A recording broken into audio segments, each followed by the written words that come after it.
काच आहे त्या काचेला काय गेले आहे, उष्णता दिले गेल्यामुळे बघा हे काचेचं जे रूपांतर आहे तुम्ही इथे पाहू शकता, उष्णतेमुळे ते कशी झालेली आहे, लाल झालेली आहे. ती काच वितळू लागते आणि वितळल्यामुळे आपल्याला त्या काचेचा हवा तसा आकार आपल्याला इथे देता येतो.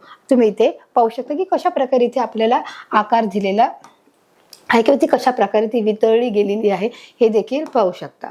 हे बदल कायमस्वरूपी असतात, म्हणजेच नवीन पदार्थापासून मूळ पदार्थ पुन्हा मिळवता येत नाही. म्हणजे हे बदल कायमस्वरूपी असतात. पण एखाद्या आपण पदार्थाचं जर आपण रूपांतर केलं तर पुन्हा आपल्याला मूळ पदार्थ तयार करता येत नाही. म्हणजे आपण म्हणू शकतो, आपण संत्री म्हणा, चिकू म्हणा, पेरू म्हणा, जर ते कच्चे असतील तर आपण ते पिकवू शकतो त्याच्यावर रासायनिक क्रिया करून, किंवा आपण त्याच्यावर जी काही क्रिया आहे मुलांनो फळाची, त्याच्या पण जी क्रिया आहे, जे फवारे आहे ते देऊन आपण ते फळं पिकवू शकतो. परंतु पुन्हा पिकलेली जी फळं आहेत ती पुन्हा आपण ते कच्चे करू शकत नाही. आणि म्हणून त्याने सांगितले की हे बदल कायमस्वरूपी आहे, की आता हा बदल कसा आहे, कायमस्वरूपी आहे. आपण त्याच्यामध्ये काय करू शकत नाही, बदल करू शकत नाही. ते कायमस्वरूपी असतात. कायमस्वरूपी म्हणजे आता ते परमनंट आहे. कायमस्वरूपीचा अर्थ काय आहे, इथे पाहू शकता, कायमस्वरूपी. ते काय दिलं आहे, कायमस्वरूपी, म्हणजे त्याच्यात बदल होऊ शकत नाही. म्हणजे ते नवीन पदार्थापासून मूळ पदार्थ, मूळ म्हणजे जो पहिला जो त्याचा बेस होता किंवा जो पहिले त्याचा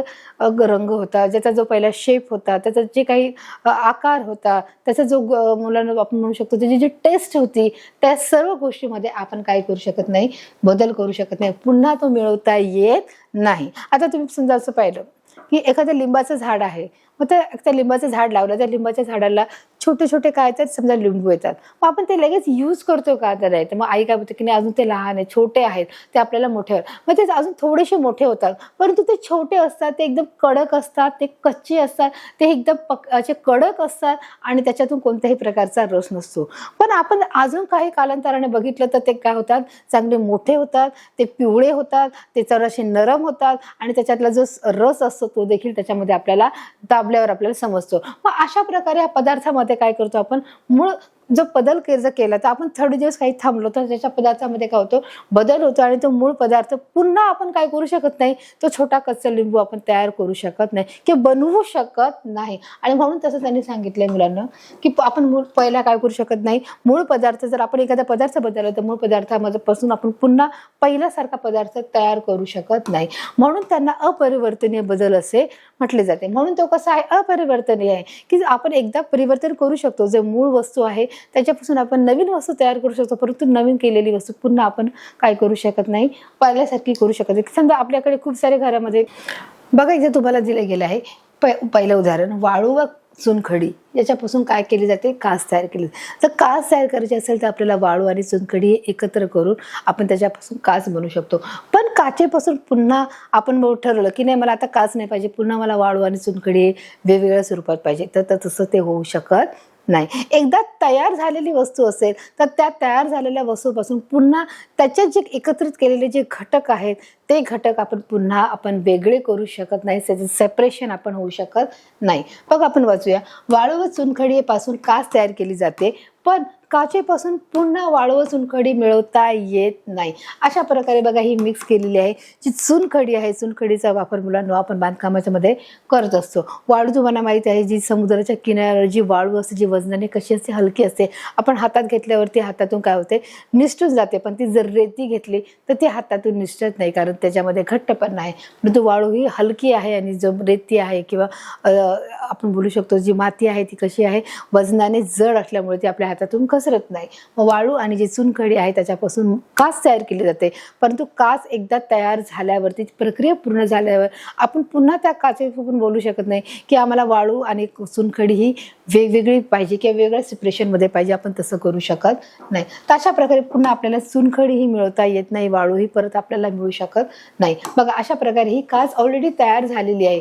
ही काच सगळ्यांना माहिती आहे, काचेचा उपयोग देखील माहिती आहे की घरामध्ये दार खिडक्यांसाठी त्याचा फार उपयोग केला जातो. आपण आपल्या घरामध्ये देखील काचेचा मोठ्या प्रमाणात वापर करतो.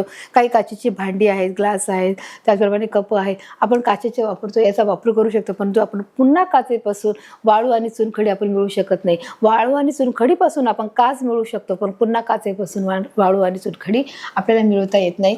या चित्राच्या माध्यमातून तुम्ही पाहू शकता की कशा प्रकारे पुन्हा आपल्याला काच ही मिळालेली आहे. आता दुसरं जे उदाहरण आहे आपण ते पाहणार आहोत की इथे तुम्हाला काय दिसत आहेत बघा. इथे एक हिरव्या प्रकारचा जो टोमॅटो आहे तो दिसत आहे आणि इथे काय आहे, हिरवी जी मिरची म्हणू किंवा टोमॅटो म्हणा की ती कशी आहे मुलांनो, एक हिरवी आहे आणि एक कशी आहे, लाल आहे. बघा इथे पाहू शकतो, हिरव्या मिरच्या, हिरवी टोमॅटो कालांतराने लाल होतात. जे हिरवे असतात म्हणजे काय, ते कच्चे असतात. मग ते मिरची असू दे किंवा टोमॅटो असू दे, शिमला मिरची असू दे, तर कसं असतं मुलांनो, ते सुरुवातीला हिरवे आपल्याला दिसत असतात, परंतु कालांतरानंतर ते कसे होतात, लाल होतात. पहिली प्रोसिजर काय आहे, ही आहे. दुसरी प्रोसिजर काय, ही आहे. मग आपण ठरवतो बघा, लाल झालेलं असतं. पण आपण म्हटलं की ना आता मला हिरवं टोमॅटो हे लाल झालेलं आहे, परंतु आता मला हेच टोमॅटो पुन्हा काय पाहिजे, हिरवं पाहिजे.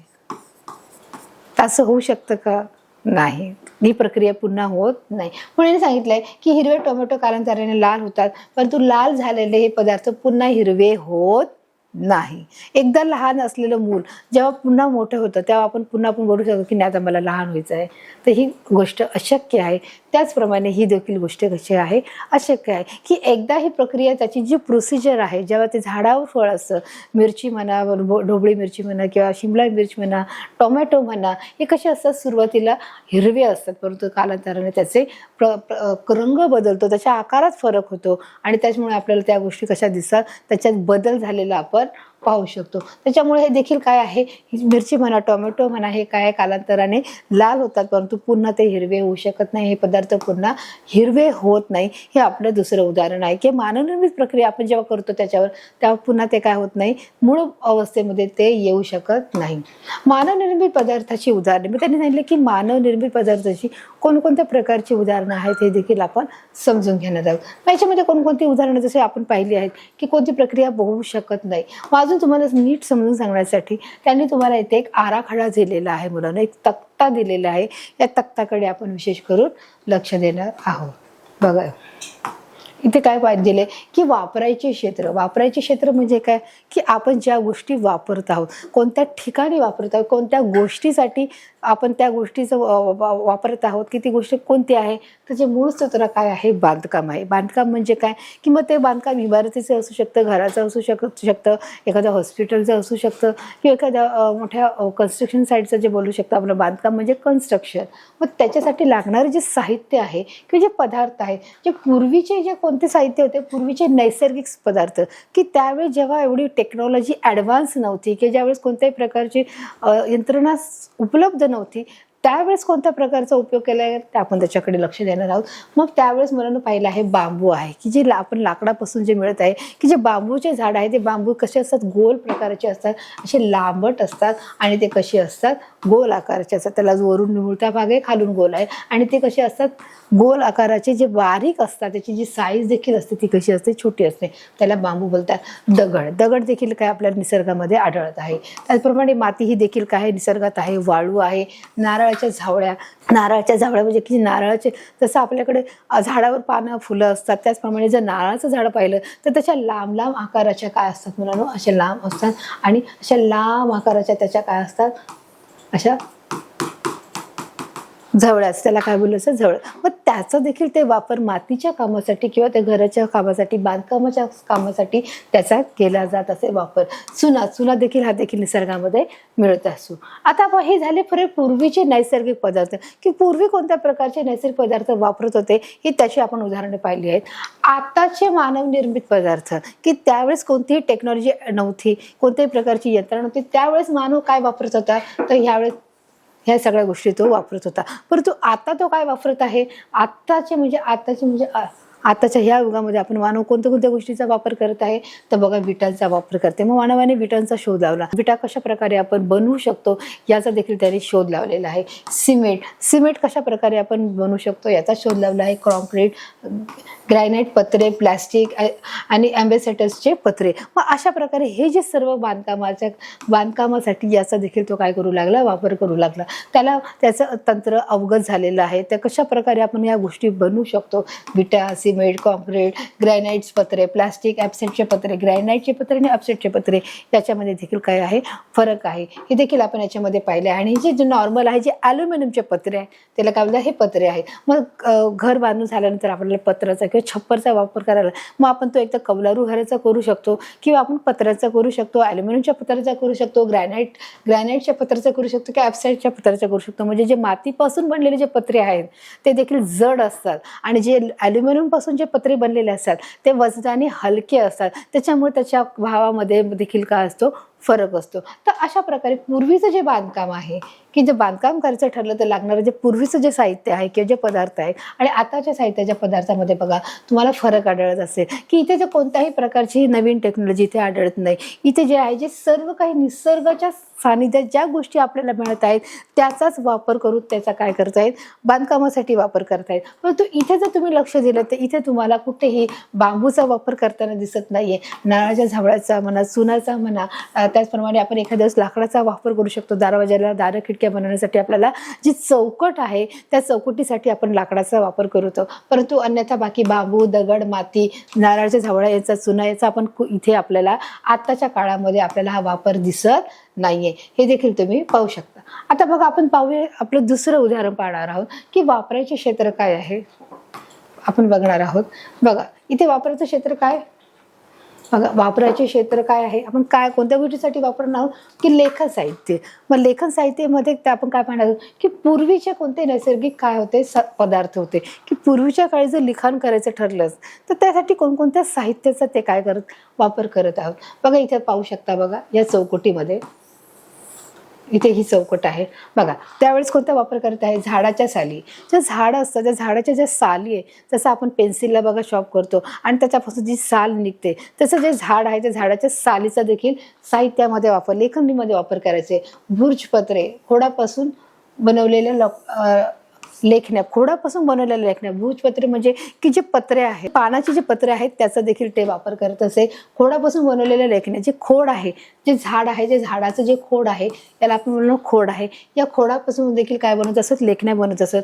दगडी पाट्या, जे दगडी ज्या पाट्या असायच्या, जे चपट्या पाट्या असायच्या, जे दगड जो नॉर्मल आपला दगड असतो मग त्याला व्यवस्थित ठोकून टाकून तो चपटी काय बनवायचे, एक प्रकारे तो पाट्या बनवायच्या. त्याच्या पाट्या करून तर त्याच्यावर आपण लेखणीचं देखील काम करत असत. माती व वनस्पतीचे नैसर्गिक रंग, मातीचा वापर करायचा आणि नैसर्गिक रंगाचा वापर करायचे म्हणजे काय, की जे आपल्या निसर्गात आपल्याला फुलं आढळतात म्हणजे विविध रंगाची आहेत, जे म्हणून लाल आहे म्हणा, गुलाबी आहे, पिवळे आहेत, त्या सर्व रंगाचा काय करत असत, ते रंग घेऊन किंवा ते रंग पाण्यात मिळवून त्याचा एक रंग तयार करत असत आणि ते लेखणी म्हणून किंवा चित्रकला म्हणून जर आपण चित्र काढले तर त्या चित्रकलेमध्ये ते रंग भरण्याचं देखील काम करत असेल. तर अशा प्रकारे पूर्वीच्या साहित्यामध्ये जर आपल्याला साहित्य, लेखन साहित्य म्हणून जर आपण वापरत आहोत तर ह्या सर्व गोष्टींचा काय करत असेल, वापर हा होत असेल. पण आता मुलांना आपण पाहत आहोत की जर आताचे मानवनिर्मित पदार्थ कोणते आहेत. मग हे झाले आपण पाहत आहोत नैसर्गिक पदार्थ आणि मानवनिर्मित. मागच्या भागामध्ये देखील आपण पाहिलं हे नैसर्गिक पदार्थ आहे. नैसर्गिक पदार्थापासून काय करत आहोत, या सर्व वस्तू त्यावेळेस वापर करत असेल. परंतु मानवनिर्मित पदार्थाकडे आपण पाहणार आहोत लेखणीच्या बाबतीत. ते कोणते आहेत ते बघणार आहोत. प्लास्टिकचा आपण वापर करत आहोत, की प्लास्टिक लेखन म्हणून आपण काय करतो, जो प्लास्टिकचा पेन आहे, जो आता हा पेन माझ्या हातामध्ये दिसत आहे, हा डिजिटल पेन आहे म्हणून, की हा पेन जो साधा पेन आहे हा प्लास्टिकचा पेन आहे, याचा देखील आपण लेखणी म्हणून बघा असं आपण काय करत आहोत, वापर करतो. त्यासाठी देखील एक स्मार्ट बोर्डची गरज आहे. त्याचप्रमाणे त्या एका प्लास्टिकच्या देखील डिजिटल पेनची देखील गरज आहे. त्यामुळे तो कसा आपण जर आपण लाकडाचा वापरला तर त्याच्यातून ते लिहिणार नाही. त्यासाठी आपल्याला ह्या प्लास्टिकच्या पेनचीच गरज आहे. बघा आजकाल ट्रेनमध्ये लहान मुलांना लिहिण्यासाठी देखील एक पाटी असते डिजिटल, तुम्ही त्याच्यावर गिरवायचं आणि पुन्हा एक पुश करायचं, ते पुन्हा निघून जातं, पुन्हा म्हणजे त्याच्यामध्ये देखील ते प्लास्टिकचा पेन वापर होत असतो. धातूपासून बनवलेले पेन, मग वेगवेगळ्या प्रकारचे धातू आहेत, मग स्टील आहे, ॲल्युमिनियम आहे, हे सर्वपासून देखील काय बनवलं जातो, पेन बनवला जातो.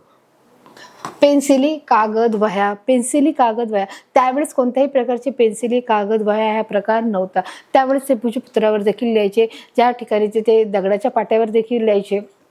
लिखाणाचं जर काम झालं तर त्या प्रकारे ते भूजपत्र आहे, कोळापासून बनवलेले ज्या लेखण्या आहेत, दगडी पाट्यावर त्यांचं जे लिखाण असायचं ते एका पानावर देखील त्यांचं म्हणजे एक प्रकारे त्यावेळी जे चर्मपत्रे होते त्याच्यावर ते लिहिलं जायचं, एक शिलालेख होते त्याच्यावर ते लिहिलं जायचं. पण कोणत्याही प्रकारचे त्यावेळेस मुलांनो काय नव्हत्या, पेन्सिली नव्हत्या, कागद नव्हते आणि वह्या नव्हत्या. मग त्यावेळेस ते त्यांचे कामं करायचे की ज्या निसर्गात उपलब्ध असलेल्या ज्या गोष्टी आहेत त्या गोष्टीपासून ते काय करणार आहेत, त्या गोष्टीचा वापर ते करत आहेत. हे देखील तुम्ही चित्रामध्ये पाहू शकता की कशा प्रकारे जे निसर्ग निर्मित गोष्टी कोणत्या आहेत, पदार्थ की जे निसर्गात निर्माण झालेल्या सर्व गोष्टींपासूनच त्याचा वापर करत आहे. परंतु आत्ताच्या मानवनिर्मित पदार्थ काय करत आहे की जे सर्व प्लास्टिक आहे, धातूपासून बनवलेले जे पेन आहेत, त्याचप्रमाणे पेन्सिली, कागद, वह्या या सर्वांचा ते काय करत आहेत, अतिशय मोठ्या प्रमाणात त्याचा वापर करत आहेत.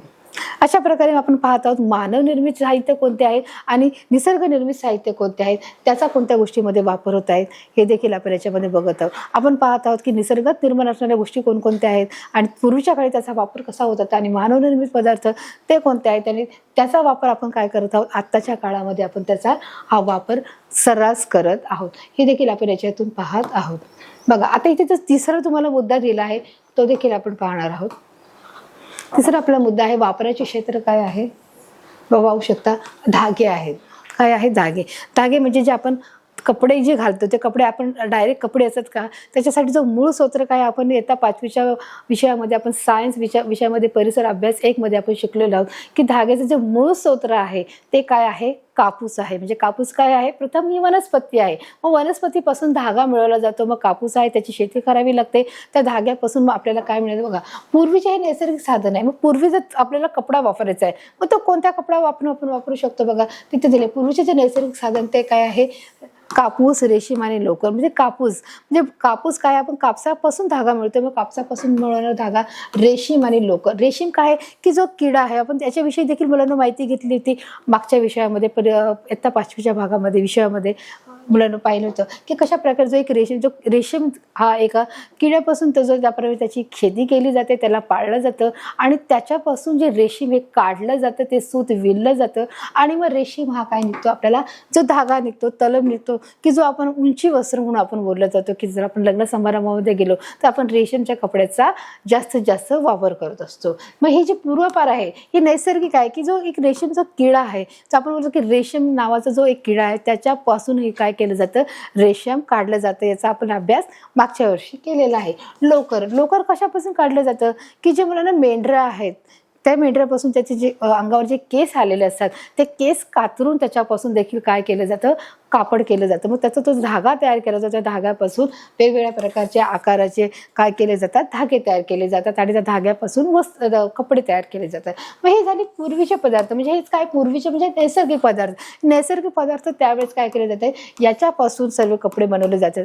कापसापासून बनवले जायचे, रेशीमपासून बनवले जायचे आणि लोकरीपासून बनवले जायचे. मग आताच्या पदार्थामध्ये कोणता फरक आहे, आताचे मानवनिर्मित पदार्थ कोणते आहेत तर नायलॉन आणि रेयॉन आहे. नायलॉन आणि रेयॉन हे देखील आता आपण त्याच्यामध्ये काय केलंय, जसजशी माणसाची लोकसंख्या वाढली आहे आणि लोकसंख्या लक्षात घेऊन प्रत्येकाला ती गरज पुरली गेली पाहिजे त्या निमित्ताने किंवा त्या गोष्टीसाठी त्यांनी धाग्यामध्ये काय केलं आहे, त्यांनी व्हरायटी वाढवलेली आहे. त्या धाग्यामध्ये मिक्स करून किंवा धाग्यामध्ये प्रक्रिया करून एक नवीन धागे काय केले आहेत, बनवले गेले आहेत. आणि ते धागे म्हणजे मुलांना आपण पाहिले नायलॉन आणि रेयॉन आहेत की जे नायलॉन रेयॉन जसं आपण पाहिले की प्लास्टिक आहे, ते प्लास्टिक काय केलं आहे, ती प्लास्टिकचा जो भुगा आहे तो त्या एका मशीनमध्ये टाकला जातो आणि त्याच्यापासून देखील काय केले जातात, एक नवीन प्रकारचे दोरे तयार केले जातात. ते चकाकलेले असतात. म्हणजे आपण होतो ना ते नायलॉनची दोरी नायलॉन ते चकाकणार आहे. जसं आपण ती दोरी कुठे वापरतो, आपण कपडे वाळत घालण्यासाठी देखील त्या दोरीचा वापर करत असतो. त्याचप्रमाणे आपण त्या दोरीचा अनेक प्रकारे जे नायलॉनचे चमकणारे आहेत, जे आभूषणासाठी किंवा आपण एखाद्या आकर्षक वस्तू बनवण्यासाठी देखील त्या दोऱ्याचा आपण वापर करत असतो. घरामध्ये एखादा वॉल पीस करायचा आहे त्यासाठी देखील आपण दोऱ्याचा वापर करत असतो. रेयॉन आहे ते देखील मुलांनो की आपण बघा जे रिबिन्स लावले जातात, जे लाल, निळ्या, पिवळ्या जे रिबिन असतात त्या देखील चमकणारे असतात, त्या रेयॉनच्या कपड्याचा त्याचा वापर केला जातो. तर अशा प्रकारे मुलांना आपण पाहत आहोत की निसर्गापासून मिळणारे जे साधन आहे की पूर्वी त्यावेळेस कोणते साहित्य वापरले जायचं आणि आताच्या काळात साहित्य कोणते वापरले जाते याची आपण काय केले आहे, क्लासिफिकेशन केले आहे. म्हणजेच आपण वर्गीकरण आपण केलेलं आहे की निसर्गनिर्मित साधन ही कोणकोणती आहेत आणि मानवनिर्मित साधन ही कोणकोणती आहेत. आपण पाहिले बांधकामाचं पाहिलं की बांधकामाच्या कामामध्ये कोणकोणत्या प्रकारची त्यावेळेस पूर्वीची साधनं होती. मग ते निसर्गात निर्माण असणारे हर एक जे साहित्य आहे, जे मुलांना आपण पाहू शकतो, माती आहे, चुना आहे, दगड आहे, दगडेच पाट्या आहेत, त्याचप्रमाणे नारळाच्या झावळ्या आहेत, याचा देखील त्याच्यामध्ये वापर केला जातो. परंतु आता म्हणजे खूप मोठ्या प्रमाणामध्ये मानवाने काय केलेलं आहे, निर्मिती केली आहे, प्रक्रिया केलेली आहे आणि वाळू, सिमेंट, रेती अशा प्रकारे जे कॉन्क्रीट बनवलं गेलेलं आहे, त्याचप्रमाणे ग्रॅनाईटचे पत्रे, ॲप्सिडचे पत्रे, अल्युमिनियमचे पत्रे याच्यामध्ये देखील फरक केला. म्हणजे बांधकामाचं पूर्ण स्ट्रक्चर हे बदललेलं आहे. आपण मुलांना दुसरं देखील पाहिलेलं आहे. आपण दुसऱ्या गोष्टी देखील पाहिल्या की लेखन साहित्यामध्ये देखील कशा प्रकारचे की ज्यावेळेस लेखणी उपलब्ध नव्हती, जेव्हा पेन, पेन्सिल, वह्या, कागद काही नव्हते, पण त्यावेळेस त्या लोकांनी कशा प्रकारे झाडांच्या सालांचा वापर केलेला आहे, झाडाच्या बुंध्याचा वापर केलेला आहे, झाडांच्या पानांचा त्यांनी वापर केलेला आहे, त्याच्यावर त्यांनी लिहिण्यास सुरुवात केली आहे. आणि निसर्गात उपलब्ध असलेली जी फुलं आहेत त्या फुलाच्या रंगाचा वापर देखील त्यांनी त्यांच्या लेखणीत केला आहे. चित्रकला करण्यासाठी त्यांनी त्यांचा वापर केला आहे. त्याचप्रमाणे आपण तिसरं जे पाहिलं मुलांना की जो धागा आहे, धागा आहे म्हणजे आपण पाहू शकतो धागे. मग ते धागे पूर्वीच्या काळामध्ये फक्त कापूस, रेशीम आणि लोकर या 3 धाग्यापासून काय केलं जायचं, वस्त्र निर्मिती केली जायची. परंतु नंतर आताच्या काळामध्ये मानवनिर्मित पदार्थ आता त्यांनी काय केलं, त्याच्यामध्ये बदल केला की नायलॉन आणि रेयॉन सारखे देखील काय केले आहेत, या धाग्यांची निर्मिती केली की लोकांची वाढती लोकसंख्या की लोकांची वाढती जी गरज आहे ती पूर्ण करण्यासाठी त्या धाग्यांचा देखील कृत्रिम धागे देखील तयार केले आहेत. मग या धाग्यामध्ये देखील काही गुणदोष आहेत ते देखील आपण मुलांना पाहिले होते. आत्ता 6वीच्या विषयामध्ये 3ऱ्या धड्यामध्ये आपण पाहिलं होतं की पाठामध्ये बघितलं की कशा प्रकारे त्याचे देखील काही फायदे आहेत, तर त्याप्रमाणे कसे तोटे आहेत, त्यांचे गुणदोष देखील आपण त्या धाग्यांचे आपण पाहिले आहेत. तर अशा प्रकारे आपण मुलांना पाहिले की मानव निसर्गनिर्मित पदार्थ आहेत, मग ते त्यावेळेस त्यांचा कसा वापर केला जायचा आणि मग आत्ताच्या जे मानवनिर्मित आहे त्यांनी त्या निसर्गनिर्मित पदार्थावर कशा प्रकारे बदल करून त्यांनी मानवनिर्मित आपली हर एक प्रकारची जी गरज आहे ती कशा प्रकारे बदलली आहे. म्हणजे बांधकामाची जी पद्धत असेल ते बांधकामात लागणारं साहित्य त्याच्यात कशा प्रकारे त्यांनी बदल केला आहे. त्याचप्रमाणे लेखणीमध्ये जर लेखन लागत आहे तर त्या प्रकारे कसा बदल केला आणि जर धाग्याची आवश्यकता आहे तर धाग्यामध्ये देखील कशा प्रकारे बदल करून त्या सर्वांची गरज ही भागवली आहे आपण याच्यामध्ये पाहिलेलं आहे.